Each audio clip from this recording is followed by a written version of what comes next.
What's up mga kasangga? Today sa day ay night na di ay o karong gabi kay nagabian naman kita ani mo adto ta ila mama para mo celebrate sa Valentine's Day. Happy Valentine's Wow, kay kag motor.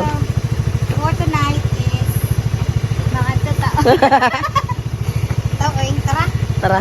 Pero bitaw uy nagpakita gyud ko dihang dapita kag gidaig man gud niya akong motor. Nga wow daw ba? Og dinhang dapita gift ra gyud na among nadala. Kay mopalit man ta ko og cake ganina ba? Unya kay ang susi sa sakyanan na misplace man ba? Namay na lang kay akong ate wa pa kauli siya na lang gyud ang makadala. Maong nagsabot mi mga magsuon kay akong manghod gikan pa sa work ug akong ate gikan pa sa school. So nagplano mi nga mo adto mi ila mama. Unya tara. Pero di magul ha kay ang balay nila mama gikan diri sa akong balay kay pati ra jung duula. Unya gani karon on naabot na ta. Happy Valentine's.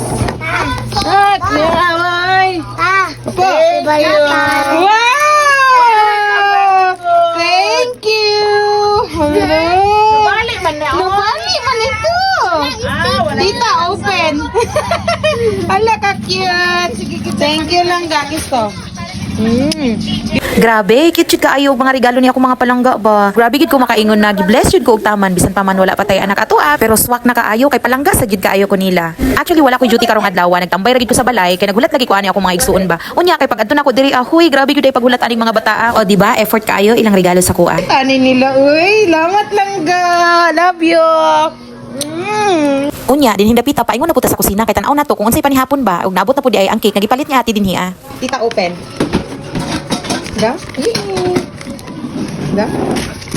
Hi, tita. Happy Valentine's Day po, tita. Thank you palangga sa effort ha, na-appreciate gid nako imong gihimo ba. O tanawa amo ang gudong aya nagdagan ni siya kay ang ihatag ang buwak sa iyang tita Neska. Unya kay maulaw man siya sa iyang tita Neska o kanadi si Neska is uyab na siya sa kuang manghod diha. So niadto siya diri kay maki-celebrate sa Valentine's Day ba. Tana, Happy Valentine's. My Valentine. Dili lang gyud baya ang Valentine's para sa mag-uyab ug sa mag-asawa ha, para gyud na sa tibuok natong pamilya o di ba nindot kaayo ang mga ngisi nila. Love lang ta dinhing dapita. Unya i-insert lang nato to atong mga palangga nga wala diri Sige unya hantud sa sunod na pod. Paalam.